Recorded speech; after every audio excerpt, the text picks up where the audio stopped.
قادیانی مسلمانوں والا کلمہ کیوں نہیں پڑھ سکتے؟ اسلام کی ابتدا سے ہی باطل نظریات کی بنیاد پر مختلف فتنے نمودار ہونا شروع ہو گئے تھے، اور خود نبی کریم صلی اللہ علیہ وآلہ وسلم نے 1450 سال پہلے امت کو آگاہ کر دیا تھا کہ میرے بعد 30 جھوٹے نبوت کے دعوے دار پیدا ہوں گے۔ ان نبوت کے جھوٹے دعوے داروں میں سے ایک مرزا قادیانی بھی ہے، جس نے 1901 میں نبوت کا جھوٹا دعویٰ کیا۔ اس دعوے کے بعد قادیانیوں نے مسلمانوں کو دھوکہ دینے کے لیے مسلمانوں والا کلمہ استعمال کرنا شروع کر دیا۔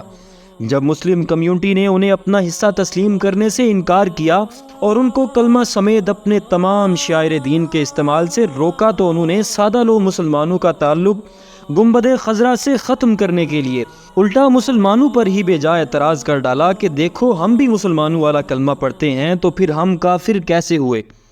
اس کا جواب یہ دیا جاتا ہے کہ مسلمانوں اور قادیانیوں کے کلمہ میں بنیادی فرق یہ ہے کہ مسلمان اپنے کلمہ میں محمد الرسول اللہ صلی اللہ علیہ وآلہ وسلم سے مراد صرف اور صرف مکہ اور مدینہ والے محمد عربی صلی اللہ علیہ وآلہ وسلم مراد لیتے ہیں، جبکہ قادیانی اپنے کلمہ میں محمد الرسول اللہ سے مراد نعوذ باللہ مرزا قادیانی کو لیتے ہیں۔ اور پھر مرزا قادیانی کا بیٹا اپنی کتاب کلمۃ الفصل کے صفحہ نمبر 158 پر لکھتا ہے، اور بس مسیح موعود خود محمد الرسول اللہ ہیں جو اشاعت اسلام کے لیے دوبارہ دنیا میں تشریف لائے، اس لیے ہم کو کسی نئے کلمہ کی ضرورت نہیں۔ ہاں، اگر محمد الرسول اللہ کی جگہ کوئی اور آتا تو ضرورت پیش آتی۔ اسی طرح قادیانی شعراء نے بھی اپنے اسی باطل عقیدے کا اظہار اپنے اشعار میں کیا ہے۔ ان کا ایک شاعر ظہور الدین اکمل اپنے اشعار میں کہتا ہے، اے میرے پیارے رسول قدنی، تیرے صدقے تیرے قربان رسول قدنی، پہلی بعثت میں محمد ہے تو اب احمد ہے، تجھ پہ پر اترا ہے قرآن رسول قدنی، نعوذ باللہ۔